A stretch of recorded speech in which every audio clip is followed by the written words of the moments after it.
በጣም የሚገርመኝ ነገር አሁንም ቢሆን የመኪና ዋጋ ባልተጠበቀና ባልታሰበ ሁኔታ ጭማሪ ተደርጎበት እናንተ ከመግዛት ወደ ኋላ አትልም። በጣም እየተመለከትኳችሁ ነው።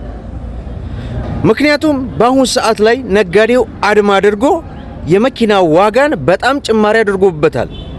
እናንተም አድማ አድርጋችሁ መግዛትን ብታቆሙት የመኪና ገበያው እንዲቀዛቀዝ ምክንያት ትሆናላችሁ እንጂ እናንተ ተጣድፋችሁ መኪና ለመግዛት ስትቻኮሉ የመኪና ዋጋ በዛው በነበረበት እንዲቀጥል ያደርገዋል። ስለዚህ አሁንም ቢሆን መኪና ለመግዛት ያሰባችሁ ይህንን ቪዲዮ የምትመለከቱ ካላችሁ እናንተ መግዛታችሁን ስታቆሙ የመኪና ዋጋ እንዲቀንስ ይደረጋል። ለማንኛውም በዛሬው ዕለት የቅጥቅጥ አሁናዊ ዋጋ ስንት ነው የሚለውን ነው በዚህ ፕሮግራም ወደ እናንተ ይዘንላችሁ የቀረብ ነው። ምናልባት ይህንን ቪዲዮ በትልቁ ቻናል ላይ ያላያችሁ ካላችሁ ለእናንተ ነው ይህንን ቪዲዮ ለመስራት የተገደድኩት። ሁላችሁም ቪዲዮ ላይክ እያደረጋችሁ ቻናሉን ደግሞ ሰብስክራይብ በማድረግ ቤተሰብ እንድትሆኑ እየጋበዝኩኝ በቀጥታ ወደ መረጃው ላምራ። እንግዲህ ክብራን ተመልካቾቼ ይህንን ተሽከርካሪ በቀጥታ ከመግዛት ይልቅ ራሳችሁ አስቀጥቅጣችሁ ወደ ስራ መግባት እጅግ በጣም ተመራጭ እንደሚሆን ለብዙ ጊዜያት ስነግራችሁ ነበረ። በእርግጥ ወደ 4 ወር አካባቢ ይመስለኛል ይህንን ተሽከርካሪ መረጃ ካቀረብኩላችሁ። ለመሆኑ በዚህ 4 ወር ውስጥ ለምን ጠፋው? ይህም የሆነበት ዋነኛው ምክንያት ኦባማ የጭነት መኪና ወደ ሀገራችን ኢትዮጵያ እንግዲህ ጅቡቲ ላይ ቆመው እጅግ በርካታ ጊዜያት የጠበቁ ስላሉ ከነሱ ጋር ተያይዞ ነው። ዞሮ የኦባማ የጭነት መኪናን ሰሞኑን ይገባሉ ተብያለሁኝ። እንደገቡ በቀጥታ የምሰራላችሁ ነው የሚሆነው። ነገር ግን ይህንን ተሽከርካሪ ለማሰራት ማለትም ፓወሩን ገዝታችሁ ካራ ሶሪያ ማሰሪያ ቦታ ሄዳችሁ ለማሰራት ምን ያክል ብር ይፈጃል? ለመሆኑ አንድ ጥያቄ እዚህ ላይ ልጠይቃችሁ። በመዲናችን አዲስ አበባ ላይ እጅግ በርካታ የካራ ሶሪያ ማሰሪያ ቦታዎች አሉ። ነገር ግን የሚገርም አሰራር የሚሰራ ሰሞኑ እንግዲህ ወደ 3 ልጆች የቻናል ቤተሰቦችን እንግዲህ በውስጥ ጽፈውልኝ ወደሱ የላኩለት ቦታ አለ።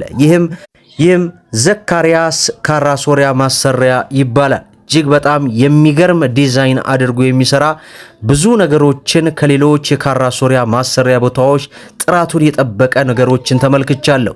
እናንተስ የትኛውን ካራ ሶሪያ ትመርጣላችሁ? ሐሳባችሁን በኮሜንት ላይ አጋሩን።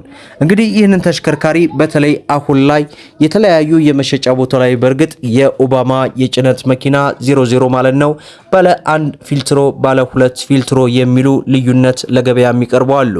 እነዚህ ባለ 1 እና ባለ 2 ላይ ፍላጎት ካላችሁ ለማወቅ በሌላ ቪዲዮ የምሰራላችሁ ይሆናል። ነገር ግን 1 ፊልትሮና 2 ፊልትሮ በሚለው ተሽከርካሪ መካከል ወደ 1 ሚሊዮን ከ500,000 አካባቢ የዋጋ ልዩነት አላቸው። ታዲያ እነሱን ገዝተው የነሱን ዋጋ እንግዲህ በጣም የተጋነነ ስለሆነ እዚህ ላይ ዋጋውን ላቀርብላችሁ አልወደድኩም። ሰሞኑን ግን የምሰራላችሁ ይሆናል ብያችኋለሁ። ካራ ሶሪያ ቦታ ሄዳችሁ ካራ ሶሪያውን ለማሰራት የሚፈጅባችሁ አሁናዊ ሰኔ 15 ቀን 2018 እስከ 900,000 ብር አካባቢ እንደሚጨርስ ከተለያዩ የካራ ሶሪያ ማሰሪያ ቦታዎች ላይ ለመመልከት ችለናል። አንዱ ላይ 8 ከ20 አለ፣ አንዱ ላይ 8 ከ40 እንዲሁም አንዱ ላይ 8 ከ50 ሌላ ቦታም እንግዲህ 8 ከ80 እና 900 ማለት ነው። አጠቃላይ እስከ 900,000 ብር ብለን በአቫንስ እንይዘዋለን። ዞሮ አሁን ላይ ኦባማ ቅጥቅጥን ወደ ካራ ሶሪያ ማሰሪያ ቦታ ሄዳችሁ ለማሰራት እስከ 900,000 ብር አካባቢ ይፈጃል። ያ ማለት ኦባማ አይሱዚ ፓወሩን ገዝታችሁ ጋቢናው ራሱን የቻለ የራሱ ወጪ አለው። እንደምታውቁት ከ5 ወራት በፊት የጋቢናን ዋጋ ወደ እናንተ ማድረስ ይታወሳል። ይህም እስከ 1 ሚሊዮን ብር አካባቢ የሚያዝበት አጋጣሚ አለ። ከ800,000 እስከ 1 ሚሊዮን ማለት ነው።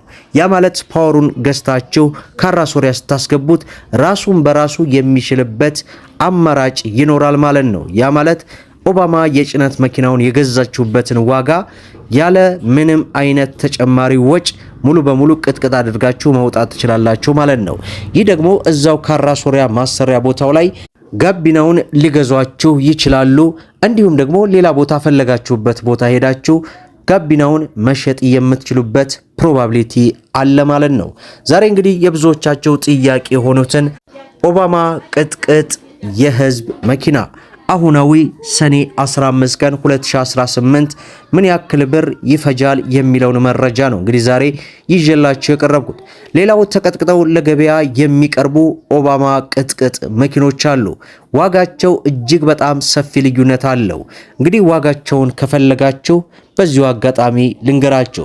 አሁን ላይ እንግዲህ የተለያዩ የኦባማ የቅጥቅጥ መሸጫ ቦታዎች ተመልክቻለሁኝ።